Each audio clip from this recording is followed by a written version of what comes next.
Formula 5000 was the main class of motor racing in both New Zealand and Australia for many years in the 70s. These thundering cars raced hard and fast in the Tasman series of that decade, with races at many now long-closed racetracks. The multi-race Tasman series had within it two races that every driver wanted to win, the double jewels of the New Zealand and Australian Grand Prix. To have your name on those two trophies was to climb the Everest of Australian motorsport. Today, both races still exist, with the Aussie GP now part of the Formula 1 World Championship, and in 2009 the Formula 5000 cars are headed back to the Australian Grand Prix. Building forward, going forward, you guys are on the support bill for the Melbourne Formula 1 Grand Prix. You've got to be so excited about that, and a lot of work's gone into making that event happen. We put proposals to them 5 years ago, punching well above our weight, as Kiwis are prone to do. But a lot of work from a lot of people, and we're very fortunate to be there for two races. I think we qualify and practice on the Thursday. Nothing on the Friday, because that's the first day that the Formula 1 cars get out there.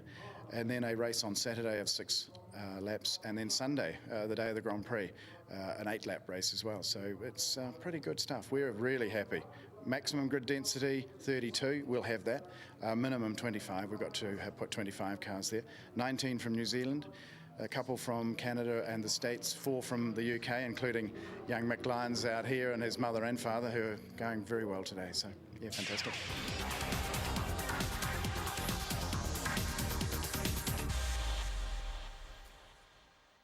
We continue our final race coverage. Here are the highlights from the race to start. Kenny Smith getting the initial jump down into turn 1 ahead of Williams, Lyons, Dwyer and Burson. Kenny Smith ran away and hid while Williams and Lyons went at it for second and third. Sadly, Michael Lyons a retirement in the early laps. So Williams to second, Dwyer and Burson disputing that third position, until Dwyer made this mistake while running in second, handing second back to Williams and third to Aaron Burson. Back to the action here at Taupo for the finale of the weekend for the MSC Tasman Revival Series. Nearly all of them thought that this was the final round of the series, but with the class going on to the Formula 1 Grand Prix, that will become the final round of the 2009 series. Aaron Burson around the outside of Roger Williams, off the end of the back straight, and through to second goes Burson ahead of Williams. What a great drive here from Aaron Burson. Williams third, Richards fourth, then it's Dwyer, Russell, Stan Redman back there in the Flexiplas, number 25, Lola T332. So the Class A battle behind these guys still raging. Tim Rush in there with Paul Christie, Kerry McIntosh. The older style Lolas and the big FM4 of Tim Rush. A car that's been driven to wins and championships in the past by David Ogston, and a car that holds a strong mantle in the history of New Zealand motorsport. So this race just starting to settle down now. No one's told Kenny Smith that, because he's ripped off a 1:26.674, and he's about 2 seconds a lap quicker than anyone else on the racetrack at the moment. With the demise of Michael Lyons, who won the second race, Kenny is dominating, and he's setting his fastest times of the weekend here in the final race at Taupo.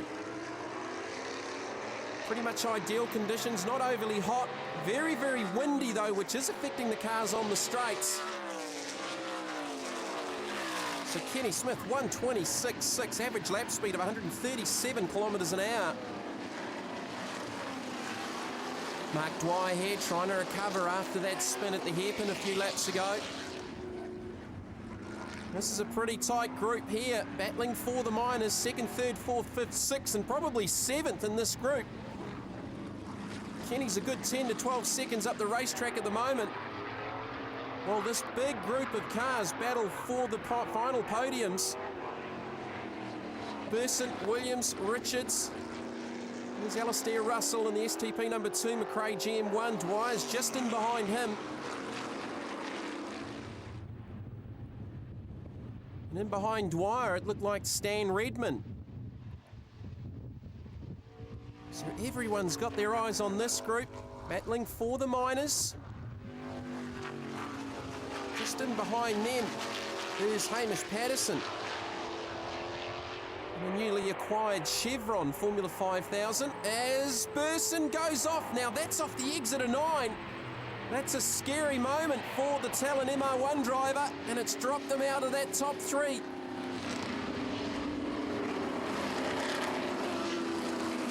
So a couple have made mistakes, Dwyer and notably Burson, and Burson did it at one of the fastest parts of the racetrack. So Williams back up to 2nd, Alistair Russell now 3rd, Dwyer 4th, Richards 5th, Redmond 6th, and Burson's dropped all the way back to 7th.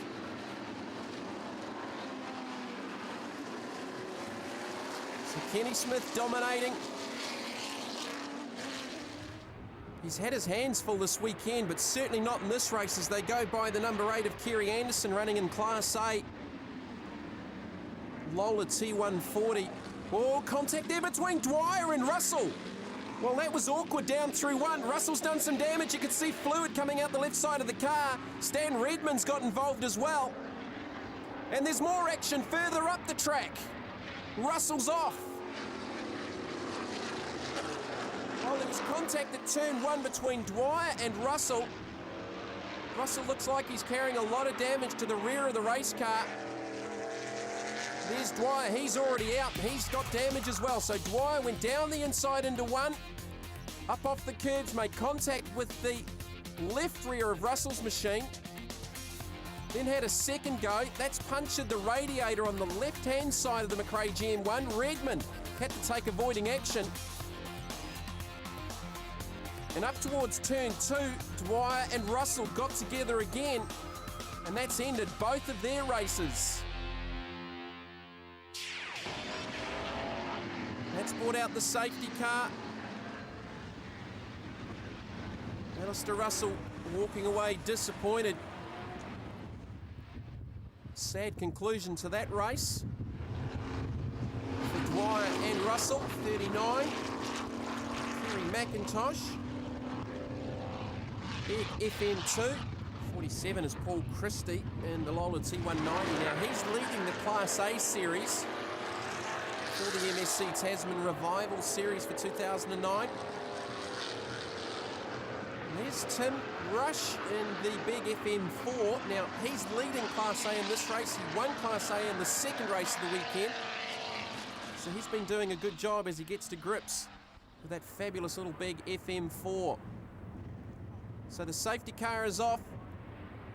It's closed this field up. Kenny Smith, Roger Williams. Aaron Burson's back up into 3rd after that carnage from that clash that involved Russell. Dwyer. And Stan Redmond able to continue. Certainly also out of the race, Ian Clements with problems on lap 7, Judith Lyons on lap 5, and Michael Lyons in a position certainly to contend has stopped out there on the racetrack with some problems with his Lola T332. But Kenny Smith, a wily old campaigner, looking for the victory here at Taupo for the finale of the weekend. Fantastic weekend, lots of support classes, and we'll show you those in the upcoming weeks on Metalman Classic Motorsport right here on Sky.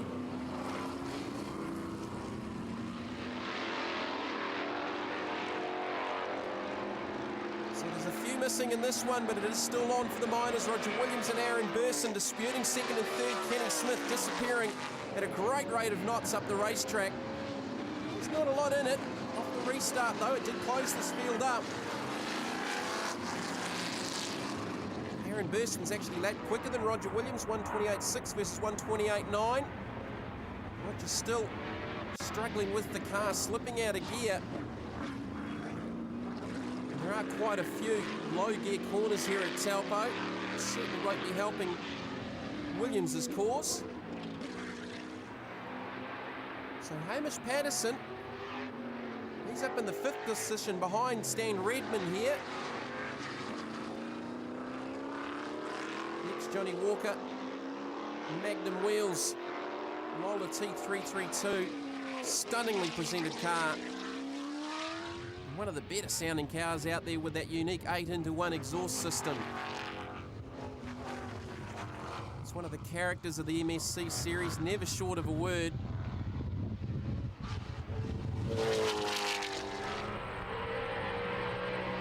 Kenny Smith's never short of a word either. He'll be enjoying himself out there, just controlling the pace out in front. He's backed off the pace. He can afford to be a little bit conservative here. 1:26.6, his fastest lap of the race, which was a stunning lap time around Taupo in one of these just stunning Formula 5000s. Down to the carousel at Taupo. Kenny just controlling out in front. Left-hander that sets the run onto the front straight. Checkered flag out. Kenny Smith with the victory. Roger Williams holds on to second, a hard-fought second. Aaron Burson in third. Stan Redman's going to pick up fourth.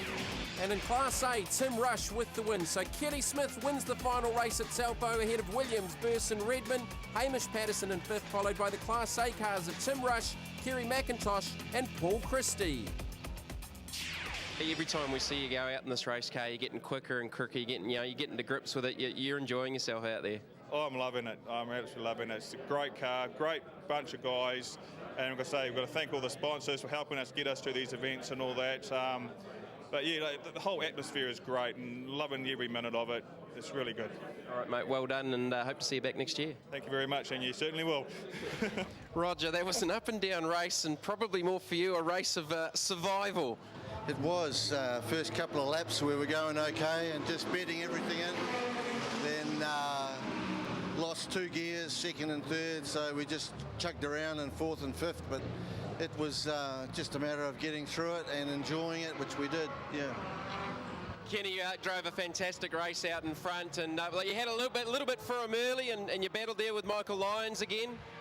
Yes, Michael got past, which was fine because it was a long race in our terms, so just a matter of hanging in there, but I'd already lost gears when Michael passed me, so it was just a matter of sitting down and just relaxing in the car and just making sure that I had tight lines and I had the power to come on so it didn't cause any upset and change the car around too much, so it was good. Michael, we obviously had a successful second race, but unfortunately didn't quite go to plan in race 3. What happened, mate?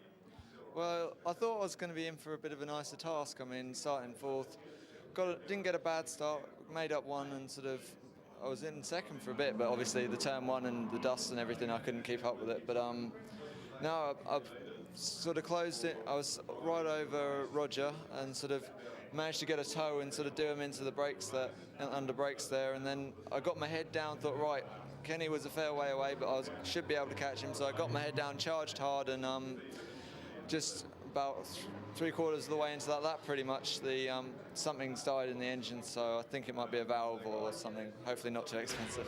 51st season of motor racing, and you're still winning races. No, it was good, and I knew that if I was going to do anything, it had to be move away from the start, because I knew I was going to have that young Mick Lyons over me, and I thought he's going to be hard work.